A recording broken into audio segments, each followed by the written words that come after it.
Let's start with the topic periodic table. Periodic table में हमारे पास चार ब्लॉक होता है which R S, P, D and F. S और पी ब्लॉक को मिला के हम लोग रिप्रेजेंटेटिव एलिमेंट या फिर मेन ग्रुप एलिमेंट बोलते हैं या फिर नॉर्मल एलिमेंट बोलते हैं। डी ब्लॉक के एलिमेंट को बोलते हैं transition element and F block के एलिमेंट को बोलते हैं इनर ट्रांजिशन एलिमेंट। ये ग्रुप एस ग्रुप जो होता है वो ग्रुप 1 एंड एस ब्लॉक जो होता है ग्रुप 1 एंड ग्रुप 2 को बोलते हैं। पी ब्लॉक जो होता है ग्रुप 13 से लेकर ग्रुप 18 तक होता है। डी ब्लॉक जो होता है वो ग्रुप 3 से लेकर ग्रुप 10 तक होता है। एफ ब्लॉक जो होता है वो ग्रुप 3 में आता है विच इज जिसको कि हम लोग मतलब पीरियोडिक टेबल के सबसे नीचे वाले एरिया में रखते हैं। ग्रुप 3 के 6th एंड 7th पीरियड में आता है। 6th एंड 7th पीरियड में आता है, ग्रुप 3 में ही आता है। उसके बाद एस ब्लॉक का अगर एलिमेंट है एस ब्लॉक एलिमेंट तो उसका जो कॉन्फ़िगरेशन हम लोग लिखेंगे एन एस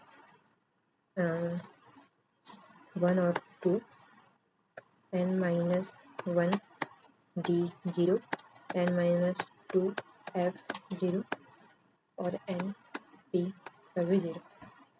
ये होता है एस ब्लॉक के लिए। पी ब्लॉक के लिए एफ और डी में इलेक्ट्रॉन होना ना होना इससे इतना कुछ फर्क नहीं पड़ता। इसका N S two N two 1 से लेकर 6 तक होता है।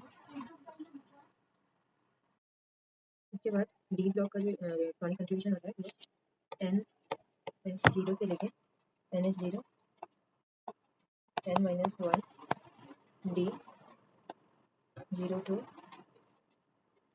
10 0 to 10 एंड np के बारे में यहाँ पे 0 ही आएगा, np 0 ही आएगा। उसके बाद एफ ब्लॉक के लिए यहाँ पे जो NH0 जो आ रहा है ना, NH0 का जो एक ही एक्सेप्शन है जो कि पैलेडियम है जिसमें कि इलेक्ट्रॉनिक कंफिगरेशन इसका होता है 448 5s 2 होता है। तो ये फुल पे कंफिगरेशन करने के लिए ये एच जो है यहाँ पे इलेक्ट्रॉन आके 40 10 5s 0 हो जाता है। तो डी ब्लॉक हो गया। देन एफ ब्लॉक में आता है। एफ ब्लॉक में NH2 वही 1 to 2 है ये NS, इसमें भी एक एक्सेप्शन रहता है। Then n-1 d 0 to 1 0 to 1 n-2 f 1 to 14 हो गया। और ब्लॉक के बारे में फिर अभी हम लोग Z effective and shielding effect के बारे में बात करेंगे। सेलिंग इफेक्ट जो होता है लेफ्ट टू राइट जाने पे इंक्रीज होता है क्योंकि यहाँ पे इलेक्ट्रॉन का नंबर भी इंक्रीज हो रहा है, बट लेफ्ट राइट जाने से जेड इफेक्टिव भी इंक्रीज होता है क्योंकि इलेक्ट्रॉन के नंबर के साथ साथ प्रोटॉन का भी नंबर इंक्रीज हो रहा है। प्रोटॉन का नंबर इंक्रीज हो रहा है और सेल नंबर सेम ही है तो अट्रैक्शन ज़्यादा होता है। तो Z effective left to right जाने पे इंक्रीज होता है, टॉप टू डाउन जाने पे जेड इफेक्टिव जो होता है वो डिक्रीज होता है और ये सिग्मा जो होता है दोनों ही ऊपर से नीचे जाने से इंक्रीज होता है। जेड इफेक्टिव जेड इफेक्टिव यहाँ पे मैंने एक चीज़ ज़्यादा बोली। जेड इफेक्टिव जो होता है टॉप टू डाउन जाने पे इंक्रीज डिक्रीज कुछ नहीं होता, कांस्टेंट रहता है Z effective. Z effective top to down जाने पे कांस्टेंट रहता है। सिर्फ यहाँ सिग्मा जो है यानी कि सेलिंग इफेक्ट दोनों साइड जाने पे इंक्रीज होता है।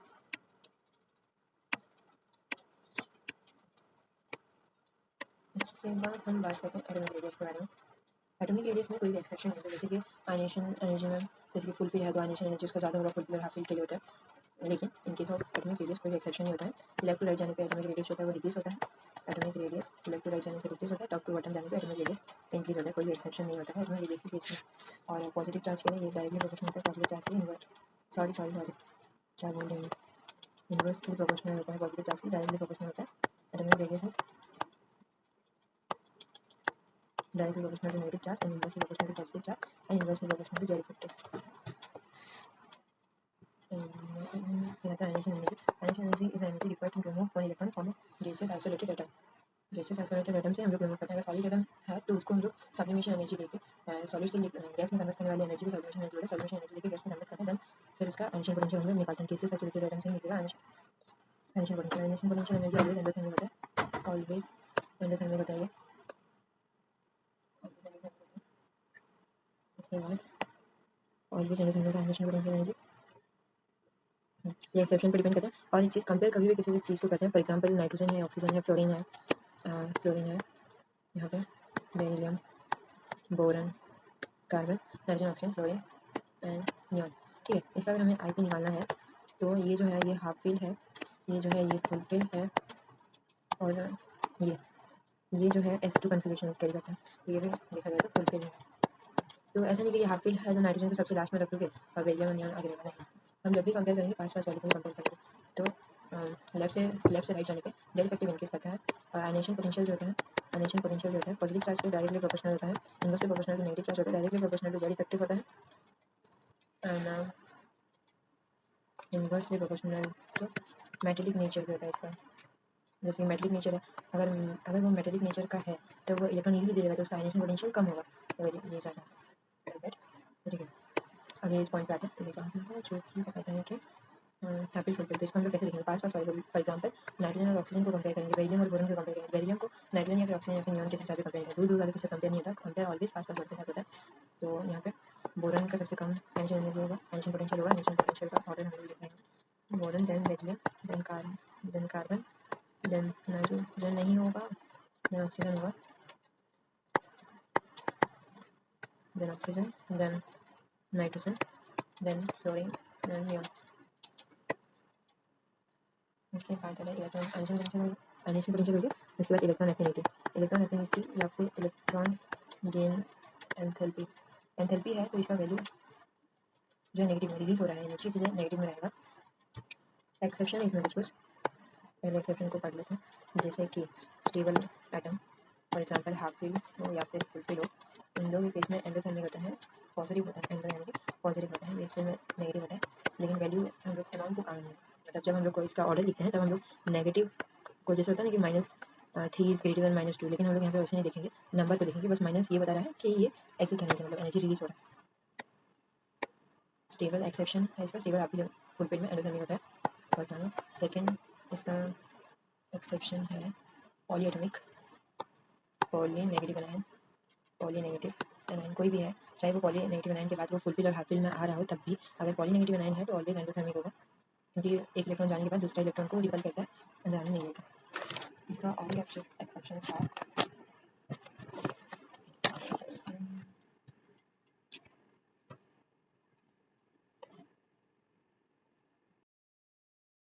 इसका थर्ड एक्सेप्शन जो है ये जैसे बोलेगी कि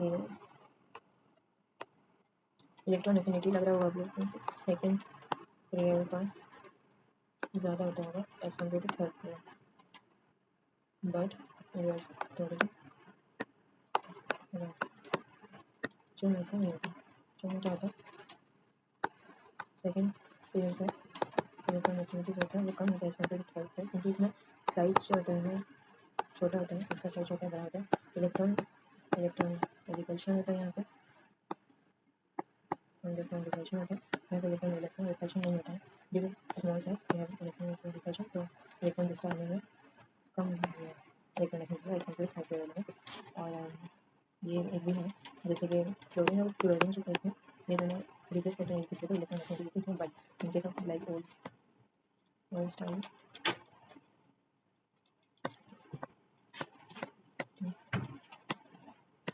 तो in oxygen family oxygen go towards the down only, and ये ऐसा होता है इलेक्ट्रॉन एफिनिटी।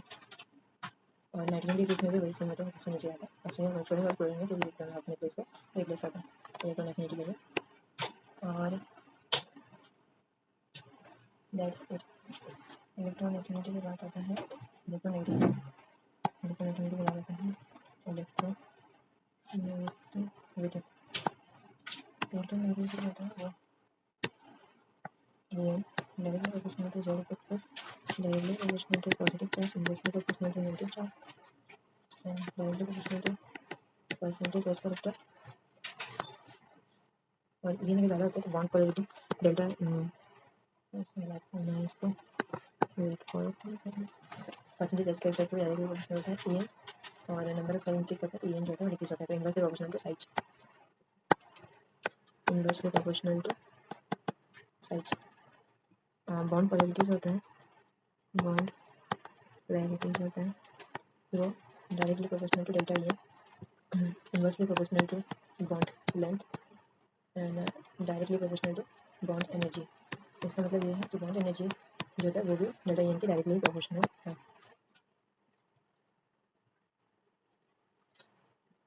जी किसी भी कंपाउंड का नेम लिखते समय नेम है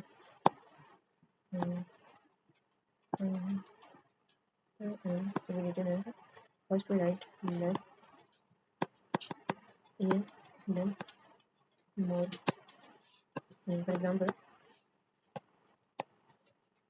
Cl2O लिखते हैं ना, OCl तो नहीं लिखते हैं, like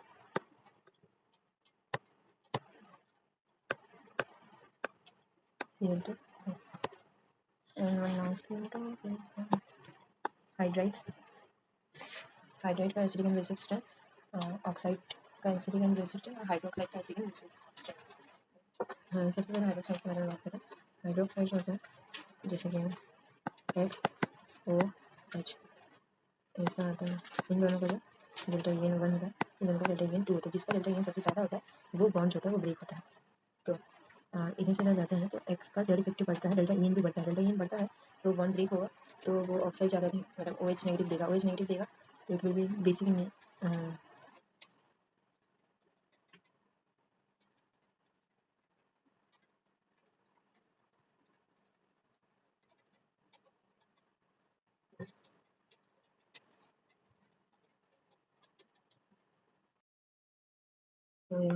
that delta EN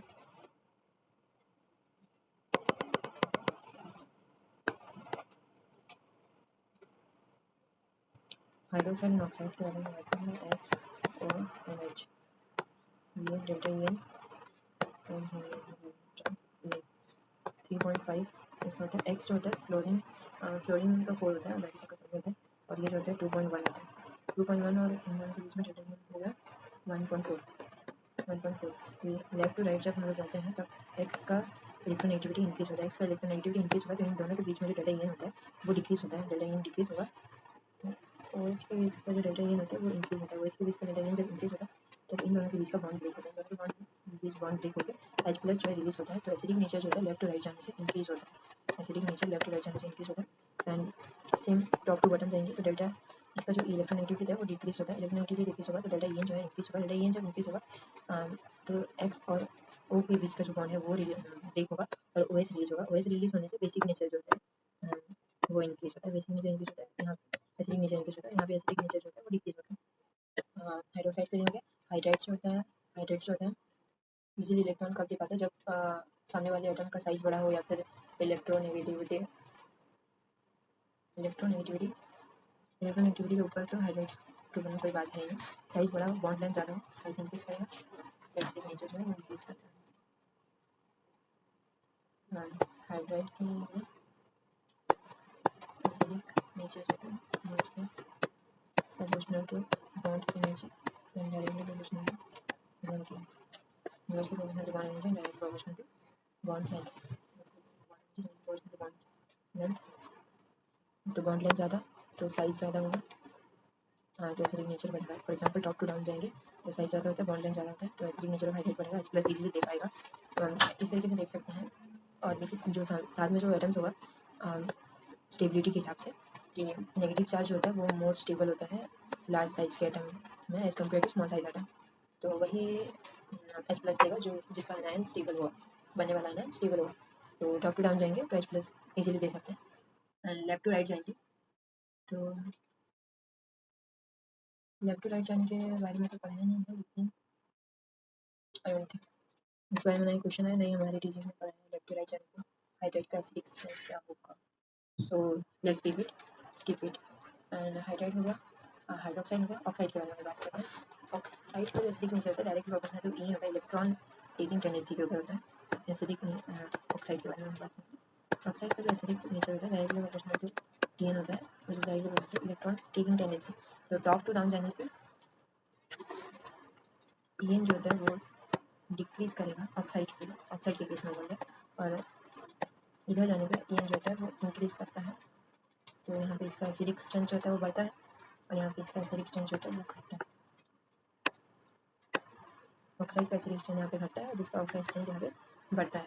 और इसके अलावा इसमें है कि न्यूट्रल एटम, न्यूट्रल मॉलिक्यूल जो होता है वो 4 ही होते हैं, N2O N2O NO CO NH2O CO and H2O। 2 NaCO amphoteric जो होते हैं वो होते हैं एम्फोटेरिक मेरे को भी याद नहीं हो पा रहा है। अगर आप लोगों के पास कोई ट्रिक है तो बता देना। मैं बहुत कोशिश करने की कोशिश कर रहा हूँ। वेट मैं एम्फोटेरिक देख के लिख देती हूँ क्योंकि मेरे को कुछ पता नहीं है। B2O5 Al2O3 ZNO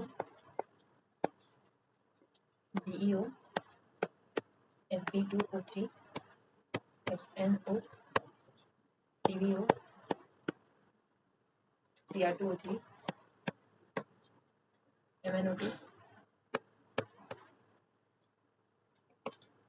Ga2O3 O3 SnO2 PbO2 and AS2O3। तो याद नहीं है। इसमें से क्वेश्चन जो है आ चुका है 5 साल के अंदर Ga2O3 में क्वेश्चन पूछ चुके हैं। उसके बाद ये सब में भी क्वेश्चन आ चुके हैं। मैंने वही टॉपिक यहाँ पढ़ा दिया या फिर वही टॉपिक यहाँ पे मैं खुद से रिवाइज करने की कोशिश करी जो सिर्फ और सिर्फ नीट्स में आते हैं या फिर थोड़ा बहुत इधर बाहर का, mostly nits and railway. Extra topic अभी पढ़ने का समय ही नहीं। This two is from last 5 year और ये सब भी आ चुका है। H2O का तो पता नहीं but N2O I see it. Okay that's it.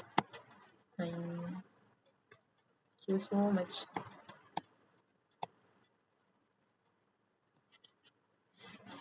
Bye.